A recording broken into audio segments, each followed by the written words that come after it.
जय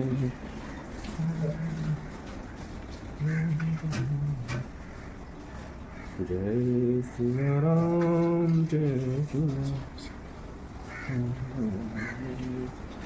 जय सिया राम जय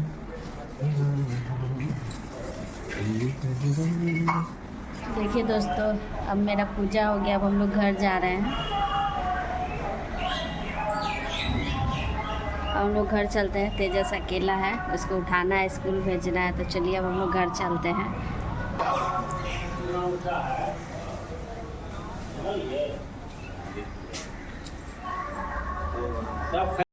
देखिए फ्रेंड्स, अब अपने घर आ गए हैं और फटाफट से जा रहे हैं लंच बनाने के लिए। तेजस को स्कूल जाना है वरना लेट हो जाएगा। ऑलरेडी लेट हो चुका है, 7:30 से ज़्यादा बज रहा, 8 बजे उसको स्कूल जाना होता है। फटाफट चेंज करके और चलिए फिर फटाफट से लंच बनाने की तैयारी करते हैं। देखिए दोस्तों, लंच बन चुका है, तेजस स्कूल जा चुका है और उसके पापा भी चले गए हैं अपने काम पे। तो चलिए अब हम लोग आज तो मेरा फास्टिंग है, पूरे दिन फास्ट में है।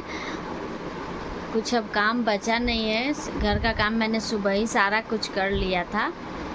सिर्फ लंच बनाना था तो वो भी मैंने कर लिया। अब बस थोड़ा बहुत कुछ खाऊंगी, फल वगैरह, उसके बाद फिर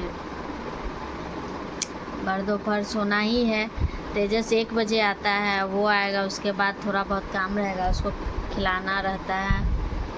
और अभी से कोई काम है नहीं, तो चलिए फास्टिंग में आराम करते हैं और कोई काम ही नहीं है अभी से। चलिए दोस्तों, मिलते हैं नेक्स्ट ब्लॉग में। अपना ख्याल रखिए, स्वस्थ रहिए, मस्त रहिए, तंदुरुस्त रहिए। भोले बाबा आप पर अपनी कृपा बरसाते रहे। और मेरे चैनल को लाइक एंड सब्सक्राइब ज़रूर करिएगा दोस्तों, बिल्कुल नहीं भूलिएगा। फैमिली फ्रेंड के साथ शेयर भी ज़रूर करिएगा। तो चलिए मिलते हैं नेक्स्ट वीडियो में, तब तक के लिए बाय बाय। हर हर महादेव।